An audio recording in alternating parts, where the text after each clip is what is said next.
Ndewonu ndị be anyị ka eke unu mee Igbo anyị abịa. Nke a bụ maka UK visitor visa update ya. Ka eke ihe si wee gbatakwụlụ kịta. Ọkwa unu mali nke a nye unu na 31st Jenụwarị ihe ebido tinyebe eji ego eme ọlụ eji ego emekwa nka. Ọkwana ya ndị be anyị ka nkọsakwala unu nkọsa. Mụ na onwe m jekwelu mmanụ ọnya. Ihe a nkọcha anya ịma na ịma n'ọnya ahụ ime ka mmalụ ọ bụrụ na imere ọgaziri gị ime ka mmalụ ka anyị mara ihe anyị ga-eme ihe nke a na ọta alụ alịpụtago na-alịghalị agwọ nọ n'akịlịka. Chineke mgbe ewekwelele nke ya nwoo ntụpụtara unu wee bido mebe aplikeshọn mebele nwanne m nwoke aplikeshọn ka ọ bịa visitor visa nwa na-ewu ewu unu ma ihe menu nwee melide mechiche. Ịma na many option ọ jụọ gị isi a visitor visa. O nwere visitor visa nke work, study, ihe nwa to go to the British High Commission, ihe nwa Commonwealth. Ọ bụrụ nke option 1 ahụ ma ọ bụ na unu agabugo ya. So ihe mekwa ya bụ na nwee field bekwe na application field wee lute ebe a si kwụọ ụgwọ nwee kwụọ ụgwọ $150. Ọ bụ ihe nkwụ akwụchazi m ụgwọ ahụ pintom ebe niile kuchie nsi ọgịnịzi na-eme asị na afro slot bụ ebe ọ ga-eji eme biometri maka gị na echuzu m Enugu dị nso na be anyị nekwebe anyị na Enugu Port Harcourt na ebe anyị nwesị ka nchuzukwa Enugu ọkwa na ya ka m nọ wee tọ ka nwa ịtọkịlịtọ. Kedu slot afro slot kedu date ka eweli date choose date of biometric ka o jee mee echije akwụkwọ ndị fọnụ afụ ọkwanụ nche nọ ihe egwuregwu mpụọ nsị ha slot anọ m na United Kingdom ama m ihe na rush anọkata m enwene slot anọkatakwa enwe maka ama m ị na-eme kịta ihe ka student visa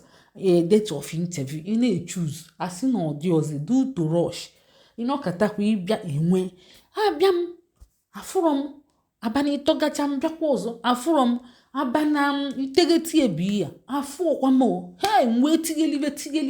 nsị ọganizi anaghị afụ slọt a na-agụkwa m ego ka ezi ihe mmemme onwere email onwere telefon ị ga-akpọ nnọọ dialog box ebe ị ga-eme complain mmebe complain mechie si a na m afụrọ slọt kedu ihe a ga-eme na nchọ slọt ka nwanne m bịa mee biometri nọọ m melie anọ m na United Kingdom mee ndeche onwekwa onye na-reply mo ihe wee gbagwojuo m anya ihe mmezi bụ na m akpọba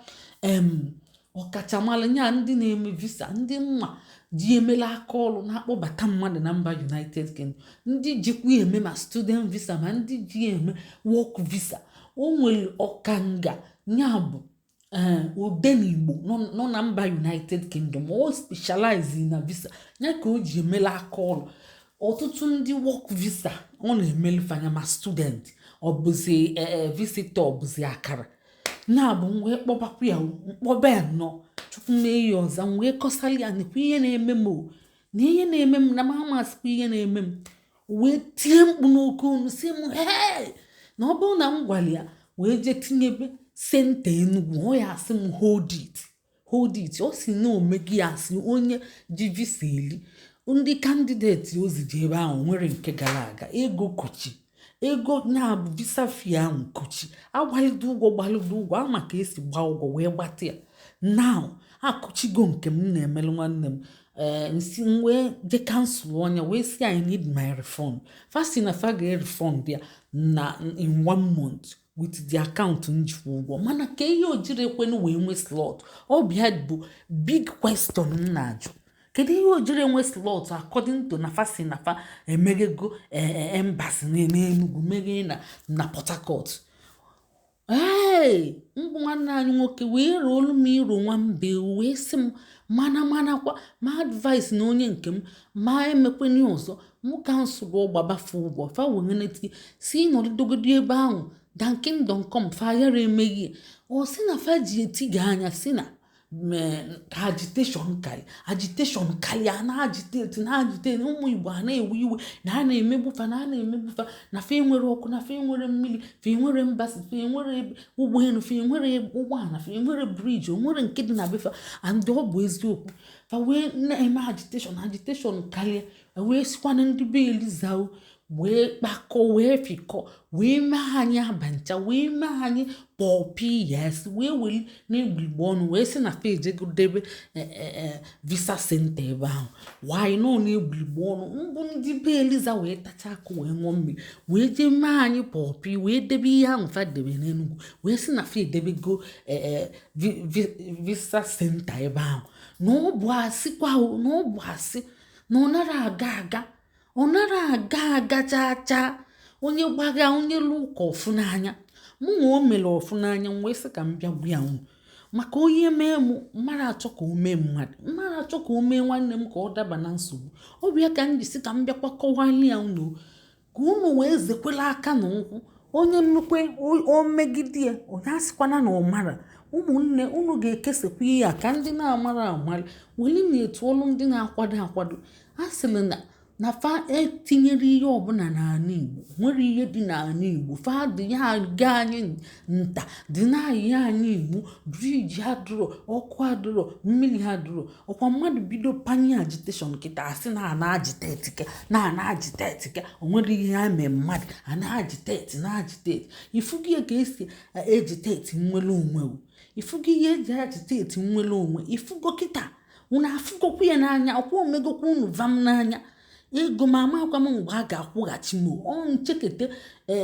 ọ bụrụ Naijiria kuchiri akụchi nwere ụkwụ m jebe na home office ebe a nwere ụkwụ na ụkwụ jee anyị pịa anya na ọkpọ anyị bido pịaba ọkpọ n'anya n'ebe a maka ọfa wele ego m $150 wee kuchie nye wee sị nka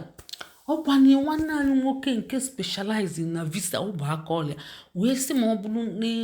na Lagos mụ tinyezie senta mụ kansụl onye bido n'isi mmebe tinye na Lagos maọbụ na Abuja na ọ ga-aga na ndị niile ọ na-eme na Lagos na Abuja na ọ na-aga o weta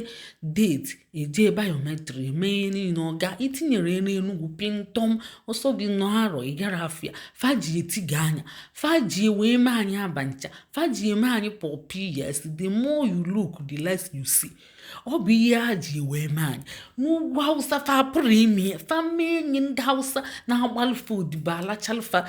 alachafa ike nsị fa mee nye ncha ga-emefe fa ga-afụ overnight ka fa ji ga revive ya restore ya rescue ihe niile obido mebe fa mee nye ndị Yoruba fa ya na anwụ ya ma mee nye ndị Yoruba sisi na visa center dị befa wanyị na ọdịrọ fa ya na anwụ anwa mee nye n'ugwu Hausa ọ bụ sọ ndị Igbo onye ka anyị ji apụ ije na-apụ ije unu chee na ije amaka ije ndị na-apụ ije ụjọ bụrụ onwe ya ọ gosi na onwere ihe dị na bunu iji apụ ije onye ihe dị na be ya anaghị apụ ije ịbịa n'ala Igbo nwere ezigbo kọmpani dị na ọ bụ sọ họteelụ ọ bụ sọ họteelụ onye ga na-alalụ na họteelụ onye ga na-alalụ onwere mbasị dị ka ndị ọcha na-abịa tọ onwere kọmpani dị ka ndị ọcha bịa na-emeghe kọmpani ọ bụ sọ họteelụ amara m ihe eji họteelụ eme so fa wee bịa nnọọ wee fụ na agitation akarịa fa wee si wee na nsọ wee kwuo n'egbuligbo ọnụ ọ bụ okwu ụgha Chineke mee Chineke ọkwa ya ka nsị ka m wetara unu biko nchekwala na nene biko kesaa ka onye na-amara amara ọ bụ na omego gị bịa kwuo ọ bụ na ọ gaziri gị bịa kwuo onye ebe a kịta ndewonu ka emesịa na